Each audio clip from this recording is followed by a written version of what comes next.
India vs England டே 3 இன்னைக்கு ராஞ்சியில் நடந்தது. இந்த மேட்ச் பொறுத்த வரைக்கும் இந்தியன் டீம் டே 2ல வந்து பார்த்தீங்கன்னா ஒரு கொலாப்ஸ் ஒரு 130 ரன் வந்து பார்த்தீங்கன்னா பின்தாங்கி இருந்தாங்க.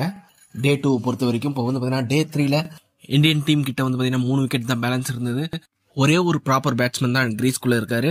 அதுவும் வந்து பார்த்தீங்கன்னா த்ரூ ஜூரல் ஒரே ஒரு டெஸ்ட் மேட்ச் தான் விளையாடிருக்காரு. இந்த ஒரு டெஸ்ட் மேட்ச் முன்னாடி எந்த ஒரு எக்ஸ்பீரியன்ஸ் கிடையாது. அப்படின்ற போது இங்கிலாந்து டீம் ஈஸியாக வந்து பார்த்தீங்கன்னா த்ரூ ஜூரலை விக்கெட் எடுத்துட்டு இந்தியன் டீமை வந்து பார்த்தீங்கன்னா ஒரு 100 ரன் லீடுக்கு முன்னாடியே வந்து பார்த்தீங்கன்னா ஆல் அவுட் பண்ணிட்டு இங்கிலாந்து டீம் முடிஞ்ச அளவுக்கு அடித்து ஒரு 250-300 ரன் வந்து பார்த்தீங்கன்னா டார்கெட் வைக்க பார்த்தாங்க. ஆனால் வந்து பார்த்தீங்கன்னா த்ரூ ஜூரல் வேறு லெவலில் பேட்டிங் பண்ணி உண்மையிலே வந்து பார்த்தீங்கன்னா ஒரு கலக்கிட்டாருன்னு சொல்லி ஆகணும். த்ரூ ஜூரலை வந்து பார்த்தீங்கன்னா இப்போ பாராட்டாதவங்க யாருமே கிடையாது. அந்தளவுக்கு வந்து பார்த்தீங்கன்னா ஒரு பயங்கரமான ஒரு ஸ்டெடியான ஒரு 90 ரன்ஸ் வந்து பார்த்தீங்கன்னா அடித்தார். 100 மிஸ் பண்ணார். இருந்தாலும் வந்து பார்த்தீங்கன்னா இந்த ஒரு 90 ரன்ஸ் வந்து பார்த்தீங்கன்னா ஒரு 100க்கு சமம். அந்த அளவுக்கு வந்து பார்த்தீங்கன்னா ஒரு இம்பார்ட்டன்ட் இன்னிங்ஸ் வந்து பார்த்தீங்கன்னா த்ரூ ஜூரல் ஆடி இருக்காரு.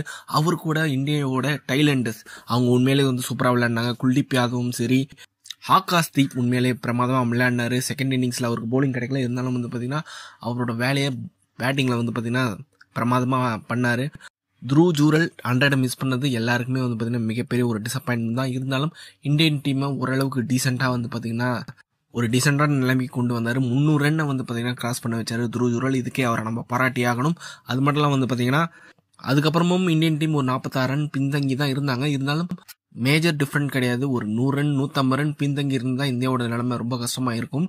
ஆனால் வந்து பார்த்தீங்கன்னா இந்த ஒரு த்ரூ ஜூரல் ஏற்படுத்தின இம்பேக்ட் வந்து பார்த்தீங்கன்னா இந்தியன் டீம் பவுலிங்க்கு ஒரு பூஸ்டப்பாக இருந்தது.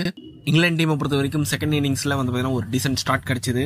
பென் டக்கட் சீக்கிரமாக அவுட் ஆகியிருந்தாலும் அதுக்கப்புறம் அந்த ஓலி போப்போ வந்து பார்த்தீங்கன்னா டக் அவுட் ஆனார். இந்த டெஸ்ட் மேட்ச்சில் வந்து பார்த்தீங்கன்னா 2 இன்னிங்ஸ்லேயும் அவர் டக் அவுட். அதுக்கப்புறம் ரூட் வந்தார். ரூட் வந்து பார்த்தீங்கன்னா போன இன்னிங்ஸில் செஞ்சுரி அடிச்சிருந்தாரு.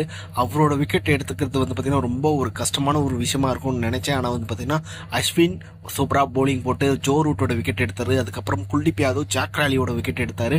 அதுக்கப்புறம் பேர்ஸ்டோ கொஞ்சம் போராடினாரு. அவர் ஒரு 30s அடிச்சாரு. ஜோ ரூட், ஜாக் ராலி, அதுக்கப்புறம் ஜானி பேர்ஸ்டோ இவங்க 3 பேர் தான் இந்தியன் டீமுக்கு கொஞ்சம் ஸ்ட்ரகிள் பண்ணாங்க. கடைசியில் வந்து பார்த்தீங்கன்னா பென் ஸ்டோக்ஸ் தேவையில்லாமல் வந்து அவுட் ஆனார்.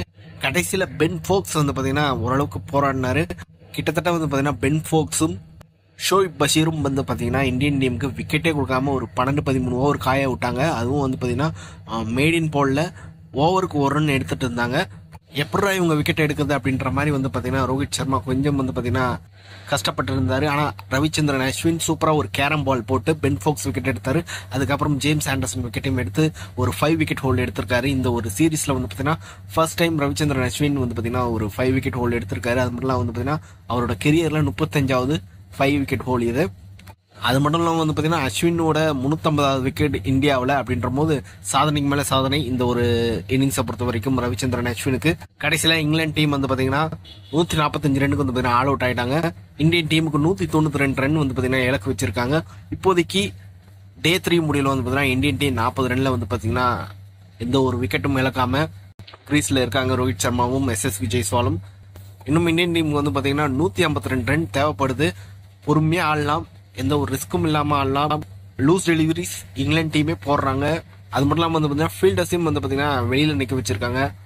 அப்படின்ற போது இந்தியன் டீமுக்கு ஒரு ஈஸி வின்னாக இருக்கும். இருந்தாலும் வந்து பார்த்தீங்கன்னா கொஞ்சம் ஜாக்கிரதையாக விளையாடணும்.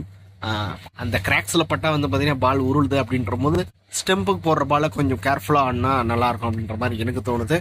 டோட்டலாக வந்து பார்த்தீங்கன்னா இங்கிலாண்டோட கை இறங்கிடுச்சுன்னு நான் சொல்ல மாட்டேன்.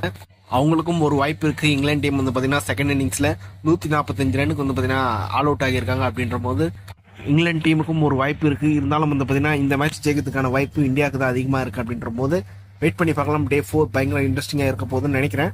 ஓகே, இந்த மேட்சை பொறுத்த வரைக்கும் யார் ஜெயிப்பாங்க அப்படின்றத வந்து நீங்கள் கமெண்ட் பாக்ஸில் டைப் பண்ணுங்கள். இந்த வீடியோ பிடிச்சிருந்தா லைக் பண்ணுங்கள், ஷேர் பண்ணுங்கள். நம்ம சேனலை மறக்காமல் சப்ஸ்கிரைப் பண்ணி வச்சுக்கோங்க.